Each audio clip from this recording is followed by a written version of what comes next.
Bismillahirrahmanirrahim. Assalamualaikum warahmatullahi wabarakatuh. Pada pembahasan kali ini adalah mengenal surau sistem pendidikan Islam di Minangkabau. Dalam khazanah peradaban Islam dan model pendidikan banyak diterapkan dengan metode pengajaran yang masing-masing daerah atau wilayah memiliki kekhasan tersendiri. Di Jawa kita kenal dengan model pendidikan pesantren. Di Aceh kita kenal model pendidikan Dayah. Maka di Minangkabau kita mengenal dengan istilah surau. Surau dalam sistem adat Minangkabau adalah kepunyaan suku atau kaum sebagai pelengkap rumah gadang yang berfungsi sebagai tempat bertamu, berkumpul, rapat, dan tempat tidur bagi anak laki-laki yang telah akil baligh serta orang tua yang uzur. Pada masa penyebaran agama Islam di Minangkabau, surau di samping sebagai tempat sholat juga digunakan Syekh Burhanuddin Ulakan sebagai lembaga pendidikan Islam.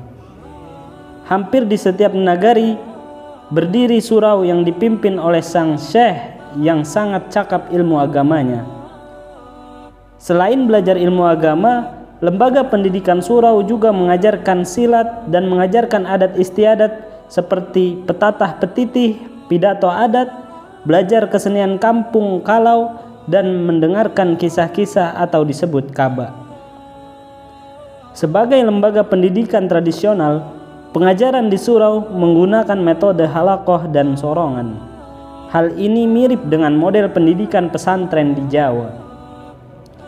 Adapun materi pembelajarannya meliputi pengenalan huruf hijaiyah, baca tulis Al-Quran, dan ilmu-ilmu keislaman lainnya seperti akidah, akhlak, dan ibadah. Selain itu, materi pembelajaran yang juga wajib ditempuh adalah mutolaah kitab atau mempelajari kitab-kitab klasik seperti kitab fikih, kitab tafsir, dan kitab tasawuf. Beberapa contoh kitab klasik yang bisa dipakai dan diajarkan di lembaga surau adalah kitab-kitab Al-Minhaj dan Tafsir Jalalain.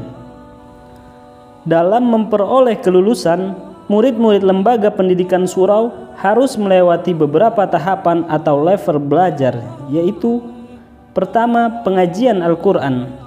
Dibagi menjadi 2 tingkatan, yaitu pendidikan rendah untuk anak didik baru, isinya pengenalan huruf hijaiyah dan cara membaca Al-Quran. Pendidikan atas untuk siswa yang sudah lancar membaca Al-Quran, materinya adalah pendalaman ilmu tajwid, murotal, hafidh, dan tambahan lainnya. Kedua adalah pengajian kitab. Level ini biasanya ditunjukkan untuk siswa lembaga surau yang dianggap sudah senior. Mereka ini sering disebut dengan panggilan guru tua.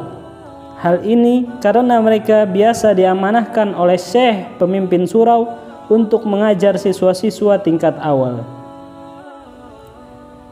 Jenjang pengajaran pada pengajian kitab ini dimulai dari siswa haruslah menyelesaikan pemahaman tentang ilmu gramatika bahasa Arab yang disebut nahwu dan shorof. Berikutnya, mereka baru boleh mempelajari kitab fikih. Setelah dinyatakan tamat, kemudian seorang siswa mempelajari kitab-kitab tafsir dan tasawuf. Setelah dinyatakan selesai dengan semua materi pembelajaran, seorang siswa tidak langsung dinyatakan lulus oleh syekh pimpinan surau, melainkan harus mengabdi dengan menjadi staf pengajar di lembaga tersebut untuk beberapa tahun. Kemudian, setelah seorang siswa mendapat pengakuan keilmuannya oleh para pembelajar di surau dan masyarakat, maka siswa tersebut baru dinyatakan lulus dan diberi gelar seorang ulama oleh sang guru. Demikianlah gambaran proses pendidikan surau di Minangkabau. Melalui lembaga ini mampu dihasilkan para juru dakwah yang tidak hanya mahir dalam ilmu agama, tetapi juga tangguh secara fisik, cakap dalam berargumentasi, dan paham akan adat istiadat. Oleh karena itu, dalam waktu yang tak lama Minangkabau telah bertransformasi menjadi salah satu basis masyarakat Islam terbesar di Nusantara hingga sekarang. Assalamualaikum warahmatullahi wabarakatuh.